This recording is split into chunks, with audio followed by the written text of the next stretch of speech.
உடன் பிறப்பே, நான் கலைஞர். இக்கடிதம் வாயிலாக உங்களிடம் பேசுகிறேன்.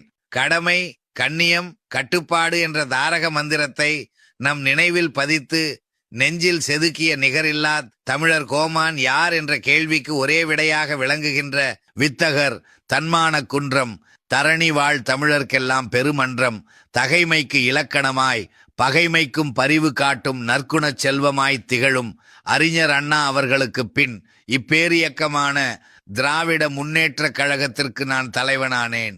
எனக்கு பிறகு யார் என்ற கேள்விக்கு இரண்டாம் கட்ட தலைவர்களும் தொண்டர்களும் விடை தெரியாமல் இருந்தனர்.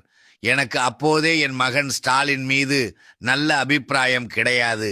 ஏனெனில் அவர் குறித்து நான் சொன்னது உழைப்பு உழைப்பு உழைப்பு என்றுதான். ஆனால் அதில் உழைப்பு என்று நான் சொன்னது அப்பன் எப்ப சாவான், திண்ணை எப்ப காலியாகும் என்பதற்கான உழைப்பு மட்டும்தான் இருந்தது.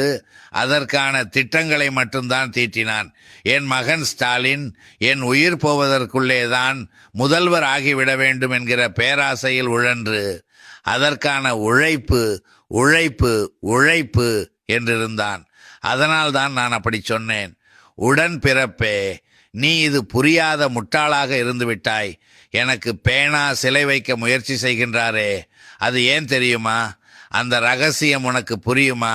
ஆம், என் பேனாவை எடுத்து என் கையிலே கொடுத்து என்னை முதல்வராக்குங்கள் என்று கத்தினான், கதறினான், கால் பிடித்து கும்பிட்டான்.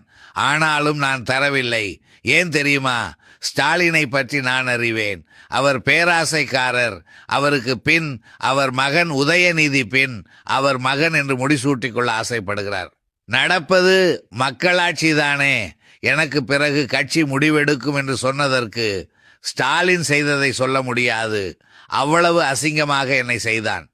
அழகிரிக்கு அல்வா, கனிமொழிக்கு கடப்பாறை, மாறன் சகோதரர்களுக்கு முழுச்சோற்று பூசணிக்காய் என்று அனைவரையும் பின்னுக்கு தள்ளி முதல்வராகி சபதம் எடுக்கும் பொழுது நீலி கண்ணீர் வடித்த நவீன நடிகர் திலகம், உடன் பிறப்பே, அடுத்த சட்டமன்ற தேர்தல் வரும் வருடம் வருகிறது. பொய் சொல்வதில் என்னை விட கெட்டிக்காரன், கொள்ளையடிப்பதில் அவன் கோலோச்சும் அரசன், கரப்ஷன் செய்வதில் கருப்பு கரீபியன் பைரட், துண்டு சீட்டெழுதி கொடுத்தாலும் திணறி திணறி அவன் பேசுவதை கேட்டு தமிழன்னையே தலை குனிந்து நின்று கண்ணீர் விட்டு கவலையாயிருக்கிறார். அவருடைய ஆட்சியில், அதுவும் திராவிட மாடல் என்று பொய்யும் புரட்டும் லஞ்சமும் லாவண்யமும் சூழ்ந்த ஆட்சி, கால வரலாற்றின் எந்த பக்கம் திருப்பினாலும் மக்களின் கூக்குரலும் அழுகையும் தான் எனக்கு கேட்கிறது. உங்களுக்கும் கேட்டிருக்கும். ஆனால் ஏமாற்றுக்காரன் என் பிறந்த நாளை செந்தமிழ் நாள் என்று சொல்லி வயிறு வளர்க்கிறான். ஏன் ஸ்டாலினை நான் இருக்கும் வரை முதல்வராக்கவில்லை என்பதற்கான பதிலை அடுத்த கடிதத்தில் எழுதுகிறேன். அதுவரை உங்களையெல்லாம் ஸ்டாலினிடமிருந்தும் என் பேரன் உதயநிதியிடமிருந்தும் பாதுகாத்து கொள்ளுங்கள். தமிழ் வெல்லும் மு கருணாநிதி.